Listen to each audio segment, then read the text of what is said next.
This is topic 1 of Data Science H8935. And in this topic, there are 2 subtopics. The first one is getting started with data science, and the second one is the steps in a data science project. So, getting started with data science. So, obviously, with this being the first topic, this is an introductory topic, just to create some ideas and give learners something to think about. So, data science is about insights and using insights to create actions. Okay, so I've got a definition here that I found online. So, insight is the understanding of a specific cause and effect within a particular context. So insight can be a piece of information. Like if I told you that tomorrow it's going to be raining very heavily, you now have insight and you can think, well, maybe I better wear a coat or a rain jacket, or maybe I better take an umbrella with me when I go outside. So you would have insight there. Now, it can be a piece of information, the act or result of understanding the inner nature of things, or seeing intuitively. And introspection, it's an interesting word.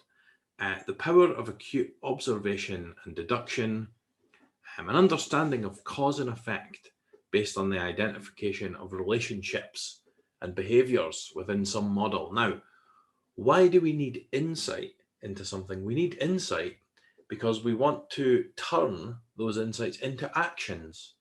Okay, and data science turns insights into actions. So here's a retail example. Now, an online retailer can constantly improve the model of a customer's preferences using customer demographics, previous purchases, and prior reviews. So, for example, if I had a sales website and I saw that you left a very bad review for a particular product, I would know not to advertise that product to you more because I know that you wouldn't like that product. However, if we think about a website that sells books or CDs or music, if you went on and bought, let's say, 4 Beatles albums, one every week, you started off buying somehow Rubber Soul, for example. I'm trying to think. Revolver. You bought the Beatles Revolver first, then the next week you bought some other Beatles album, Rubber Soul, and then the next week you bought another. I would think when you logged in on the 4th week, I would want to have a little suggestion thing saying, this week, why don't, we noticed you like the Beatles. Have you tried downloading the Beatles Anniversary, the Beatles Anthology, remastered Anniversary Edition, high quality, with additional studio commentary from Paul McCartney or something? Would you like that CD for £45? Might be able to tempt you into buying it. So we can look at demographics of a customer on a clothing website. What kind of clothes have they been buying up to now? What can we suggest that they might like if they always buy, going out clothes, heels and dresses, and maybe they want more heels and dresses and sparkly tops and earrings, or maybe they like sports gear, trainers, tracksuit bottoms, things like that. So the retailer can use this information, customers' previous purchases and demographics, to predict what they might want. Now, you can go into even further detail on this, and you can think, well, what's popular at the moment? What's trending just now? Maybe things that are trending on TikTok or on Instagram might be something that the retailer might want to take into consideration and try and forward those. If something's trending, they might want to try and be part of that trend and facilitate their customers taking part in that trend. So that's an example of insight being turned into action, and of course that action resulting in a sale for the company. So insights from data can be turned into actions. So Insight is a term that we use to refer to the data product of data science. It's extracted from a diverse amount of data through a combination of different types of analysis. And another important point to recognize is that data science isn't static, okay? It's like cybersecurity. It's not a one-time thing that you do. You don't just walk into a room, do your cybersecurity, and then that's it, finished forever, okay? It's a process. It's continual, okay? Just like security. So you have to be continually analyzing what's going on to try and generate continual insights. I mean, another example would be perhaps something negative. Let's say there's negative publicity around a particular brand.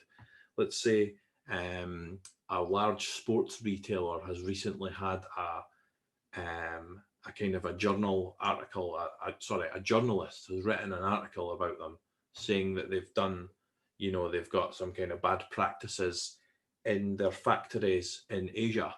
Then maybe that retailer is no longer popular. So maybe you, as a seller, don't want to advertise that up at the front. You want to say, oh, we don't like them either, So it has to be continual as people's thoughts change and as society changes. Data has to change and data science has to evolve with that. So, prediction. Using data science and analysis of past and current information, we can try and predict what to do. So, classic example of prediction is there's a shop round the corner from me, and every time there's even a tiny bit of snow, the guy goes downstairs and he gets all his sledges and his snow shovels and he puts them in the window and he's like, sledges sold here. And I think, it doesn't really snow very often here. He must keep them downstairs. So he's trying to use some form of prediction. That's just a very simple example, but we can try and take action based on evidence we have to try and predict what's going to happen. And obviously successful predictions are useful to an organization. So what actually is data science and why do we need to do it? Data science has been around for a very long time, and scientists have always used data to gain insight based on observations. But the problem, or not so much the problem, the challenge that we have is that we have a lot more data now than we had in the past. So in the past, we didn't have very much data. And if we did, it was probably on paper. But now we're generating more and more data. So here's a source that I found just the other day, data per day in 2020. So this is just for last year.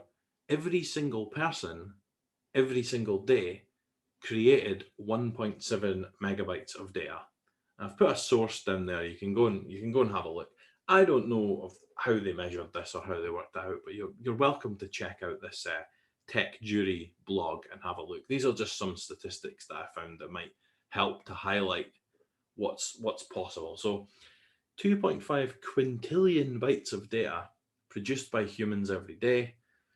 463 exabytes of data will be generated every day by humans as of 2025, apparently. 95 million photos and videos are shared every day on Instagram. And by the end of 2020, 44 zettabytes will make up the entire digital universe. So 500 million tweets are made, but obviously not by President Trump anymore because he's been banned from Twitter and he's not allowed to tweet. I don't know if maybe he gets Melania to send out his tweets for him now, or if he just stays on his golf course. Who knows? But he used to tweet about, I don't know how many times. A lot. All the time. So yeah, 500 million tweets are made every day and 306.4 billion emails are sent. Many of them probably just get deleted straight away or go into junk. I don't know how much of it's real or not. So here is a graphical illustration of different data sizes. All right, so down here we have a megabyte and then we have a gigabyte. Okay, that's 10 to the power of 9 bytes. Okay, then if we add 3 zeros onto that, we get a terabyte. So EA Games apparently generates 50 terabytes of data per day. Then we have a petabyte. Okay. Apparently Google's self-driving car will generate 2 petabytes of data per year. God knows why. I mean, I'm not really a fan of a self-driving car. I like driving a car myself. I want to self-drive a car myself. So I don't want a computer to drive it for me. I would rather drive it. So then we have a zettabyte. And this, I don't think this amount of data exists yet. This is a theoretical size called a brontobyte. Okay, 10 with 27 zeros after it. Okay, so this is the coming data size. This amount of data doesn't currently exist, but I'm sure in our lifetimes, and not very long, this amount of data will exist if people continue to upload cat videos to the internet. Eventually we'll generate this amount of data. So what's the challenge in this? So the challenge isn't just to manage data, but to try to see how everything is connected. So in its most simple form, if you watched an advert on television or an advert was advertised to you through a website for some product, and then you went along to your local co-op and that product was right there on offer, half price, only £1, get it now, you'd probably be tempted to buy it, you know? So that's a very simple example. However, what's happening is that data in all different directions can be connected in some way. And so this organization here, the data-driven innovation, and Edinburgh University, and also Napier and Heriot-Watt and Edinburgh College and the Borders College and West Lothian College and Queen Margaret University and Fife College and Forth Valley College, and lots of organizations and lots of companies are involved in this data-driven innovation. Now, there is a fund that comes from the government called the City Regional Deal. Okay, and Edinburgh is a region which includes the Borders, maybe Fife, a little bit of Fife, a little bit of kind of West Lothian and Falkirk area as well, Forth Valley, I think that's called, and Edinburgh City itself. And so this area, this has a grant from the government of several £1 million called the City Regional Deal. And what we're doing is it's being invested into teaching people about data science, because Edinburgh wants to become a data science centre of innovation. Okay, so in order to do that, there's lots of opportunities to train people. And it's quite forward and future thinking, because in the future, if there's going to be a lot of jobs in data, companies need to locate their offices somewhere, and Edinburgh obviously has a good track record for that. It's good for tourists, it's a good location, it's got an airport, and if we can offer also staff that are knowledgeable in things like Python, computer programming, if we've got lots of people ready to do these jobs, then it makes this region an attractive area. So the challenge is having a skilled interdisciplinary workforce, a workforce that know how to do some Cisco and some programming as well, and some Linux and various other things. So asking the right question. So Einstein said that if he had an hour to solve a problem and his life depended on the solution, he would spend 55 minutes determining the right question to ask. Okay, and then 5 minutes solving the problem. So the first step in the process of data science is actually just trying to ask the right question. Okay, so that's the first section. The next section is looking at the steps. Now, this is just an overview. This isn't set in stone, but this is an example of the key steps in a data science project. So 5 basic steps in a data science project would be acquisition, preparation, analysis, reporting, and actions. So I've adapted this slightly, changed it slightly from this source that I've added down below there. Now, acquisition involves getting data into your organization from another organization. Preparation is preparing the data. If you have data and it's in multiple formats, you probably want to get it all into one format. Okay, then once that's done, I believe those are that's the biggest stage. Then you can analyze the data, and once you've analyzed the data, it's all very well having a very clever computer program, but you can't show a computer program to a managing director, for example, if they don't understand how to read it. So you need to be able to report your findings in some way that someone can look at and understand. People understand pie charts more so than they understand code on a screen. And then the final step is act. So then what are you going to do when you know that all of your customers want a product? Are you going to do nothing?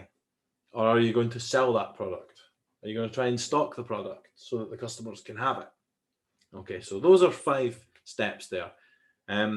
Breaking these down, retrieving data. Data often comes in different formats. It can be from databases. It could even be from Word documents.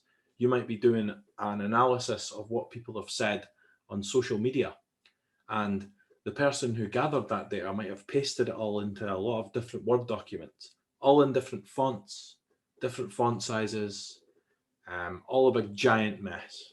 Okay, so getting the data in is the first stage. Then you need to look at the data and see what you can see. Okay, exploratory, have a look. Then the longest step is pre-processing, so getting the data organized, okay, into some way that you can use it. Then we have analysis. So there are different types of analysis that we're going to look at in this subject. One of them is this regression, how to predict a value with a set of values you already have. Classification, can we classify things? So let's say we were classifying weather. I've put there that we only have 4 categories in Edinburgh today. Rain, or more rain are the 4 classifications of weather. We also have cold, windy, grey, or raining even more. So there we go. So there's also association analysis. So I don't know if this is true. It's an old analysis that apparently, and I hate this. I'm going to take this away, actually. I don't even like having this here. Someone told me and it stuck in my head. Apparently, if you put baby food next to beer on a Sunday, it gets sold. Because apparently people run out of baby food on a Sunday for some reason. And if you send the dad to the supermarket on Sunday to buy the baby food and you put beer beside it, they'll often buy the beer as well. So that's an old, I don't know if that's true. I've looked into it. Apparently it's not true, but seemingly someone did analysis on supermarket trends and found that you can sell more beer if you keep it next to baby products, because people who have a baby want to drink beer, apparently. So I don't know how true that is. Right, reporting. So once you have some information, some findings, you need to be able to report them to someone. Otherwise, you just keep them a secret. So if you've ever done that, if you've ever done a bit of analysis on something, found something out, kept it a secret, that's up to you. But ideally, if someone's paying you to find something out, you'll need to tell them about it. Okay, present it visually to them. Okay, don't print them out. You don't want to print them out a load of code. You're going to need to show them some kind of a graph or some kind of a trend or something so that they can look at it and say, right, I see we have a problem here, or I see this is good. Okay, so the final step is act. So you need to try and take some action once you know what's going to happen. For example, if there was some kind of large event about to happen and you knew about it, you would probably want to do something to prepare. Like, let's say you knew that there was about to be a large earthquake or a volcano was going to erupt or something, you probably want to do something. So all in, it's an iterative process. So it happens step by step, okay? And sometimes you'll get to the end and realize you have to go back and repeat some steps. And that is the science in data science. So hopefully that clears up any misconceptions, and hopefully it helps people to understand what what the kind of meaning behind this subject is. So data science is considered to be a multidisciplinary field that covers 3 areas. Now I've added these 3 graphics. They're basically 3 different ways of saying the same thing.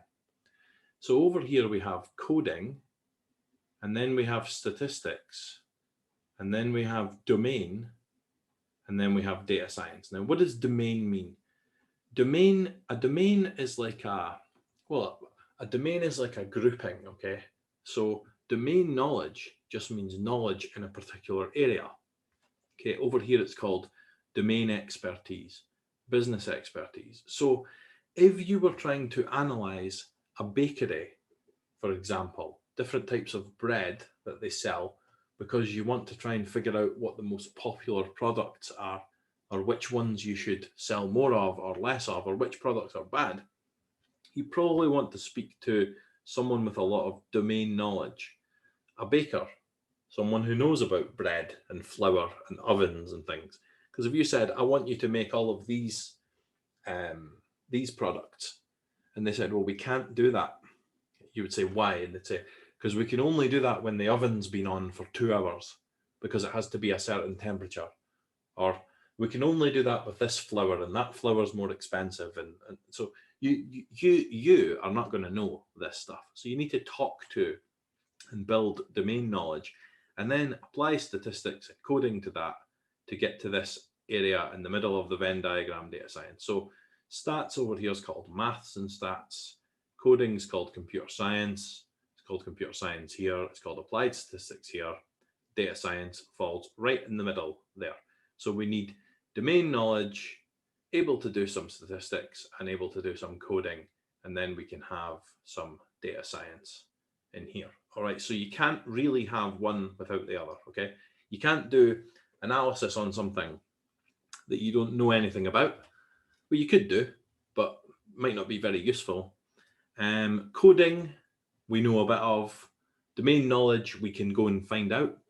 And stats, we'll cover a little bit of in this course. And hopefully things should start to make sense. So another classic example is, I thought of an idea once where we take some kind of small embedded sensor, like a little Raspberry Pi Zero or an Arduino or something, and we battery power them and link them to our existing 4G network.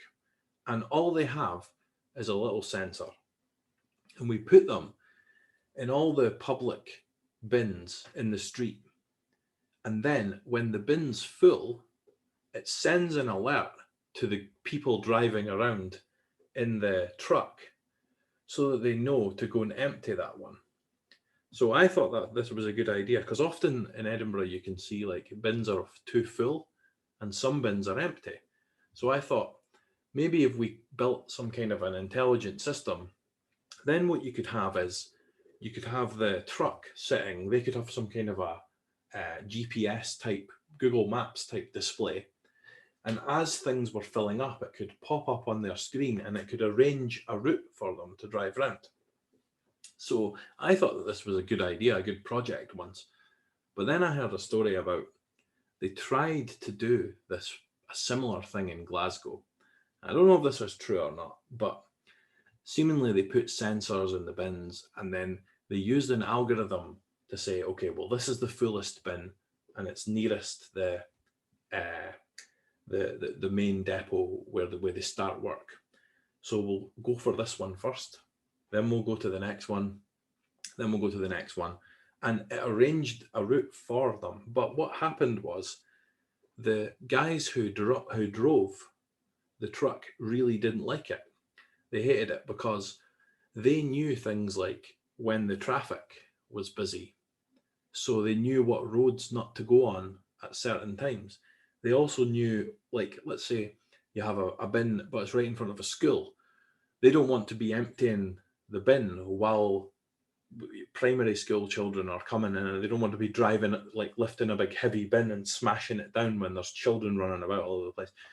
Also, they used to know when was a good time to have their break, and they could go and get a cup of coffee or down a quiet road somewhere or something like that. And that was all ruined by trying to optimize it. So sometimes optimization and streamlining systems isn't always the best approach. So you need to take that into consideration. Just because you've come up with a brilliant idea, when you put it into practice, there's always a human element that might. So this is maybe where domain knowledge would have come into play. So that is the end of topic 1.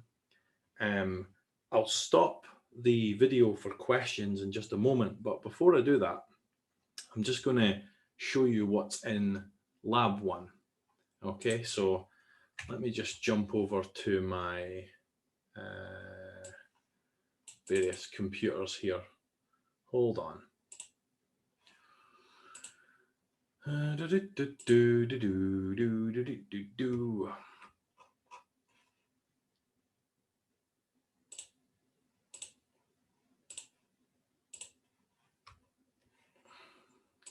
Okay, so lab 1 is about getting started with R. Okay, what actually is R? R is the language of data science. Okay, and this lab will provide you with some introductory information and how to install the R programming language. Okay, now there are instructions here for installing on Windows, Mac OS X, and also on Linux. If you're running Linux, you can just install the R base, and then you can download RStudio. RStudio is the IDE for the R programming language, and that needs to be installed with RBase. This is all explained. And then once you've started, you just need to work through these examples here. Now I'm going to give you a little demo of what R looks like for those of you that haven't seen it, but we're going to talk about R in more detail in topic 2. But what I would like you to do is have a go, get in and get started and see what it's like, because what I've been finding recently is that I'll explain a topic to you and then I'll give you a lab and I'll say, does anyone have any questions? And of course you don't have any questions because you've not done it yet. So in this case, I'd like you to go in and try this out, see what happens. And then next week when we talk about it, you're going to have some questions. So what you're going to do this week is you're going to end up generating a graph that looks something like this one here. Okay, and the instructions are all there. Now, once you've done that, okay, on the Moodle, there are 3 things that you need to upload. Okay, and I'll make this available to the group that are having, anyone that's having issues accessing this. So don't worry about that. So before we finish up here today, let me just give you a quick demo of what the R environment actually looks like. So you'll install the R desktop for your operating system. This is my RStudio here.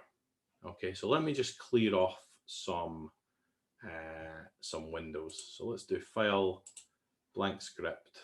Let's just clear out this terminal here. Let's clear that. Yes, clear. Okay, so when you install RStudio, you have this these 4 different areas. Now, down here is just the console. So if I do 2 + 2, it returns 4. Okay, don't worry about that error there. That's just something that I've been working on. I was doing some programming yesterday and it's generating that. Don't worry about that. So now, I actually want you to get in and try this. If you were to write a multiple line script, okay, you would do it here and you click this button to run, or you can run it line by line.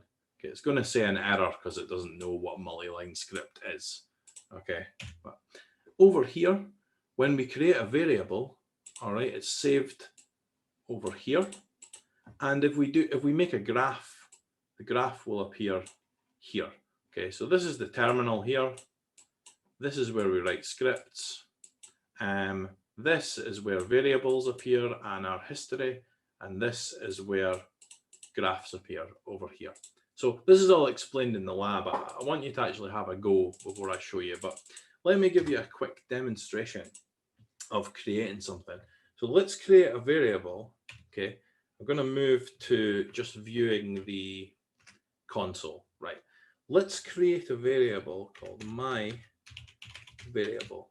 Okay, and so we can do assignment in R using this symbol, the arrow pointing in to assign the variable. But we can also use the same as Python with the equals. So I'm going to use the equals here because we just come off the back of doing a Python course. Right, my variable. Now, the C character, okay, you can think of this as create.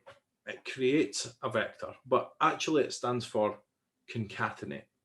So we're going to open the C function, all right, and inside my variable, I'm going to put some numbers. So 3, 4, 7, 8. Okay. Now I'm going to jump back to the multi-screen view here. And when I apply my variable, okay, just press return. Okay, it's now saved in the history up here. Okay, the global environment history. And it tells me that it's numeric. It's got 4 characters, and here's what the 4 characters are. Okay, so this is saved, so I can see what I've saved each variable. Now, let's just say I want to display this variable. Now, this here is actually called a vector. Okay, but for our purposes just now, we can just think of this as like an array, or we can think of it like a list in Python. We could make a list like this in Python using Python syntax. So if I type the word plot, okay, it's popping up and it's offering me advice. What do I want to do? Plot this, do this, do this. So let's just go to the default plot. Now there's even more help coming up over here. It's saying plot X against Y. So if I just do plot and then I just press one round bracket, it's now opening up the plot function. And if I just pass in my underscore, okay, it's already suggesting to me, do you want me to plot my variable? Just press tab. Yes, I do.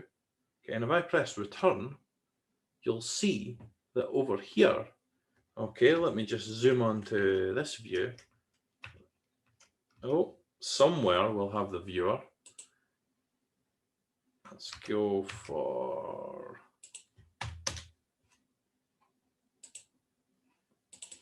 You should see that it's plotted that. So there's the first number there that I put in.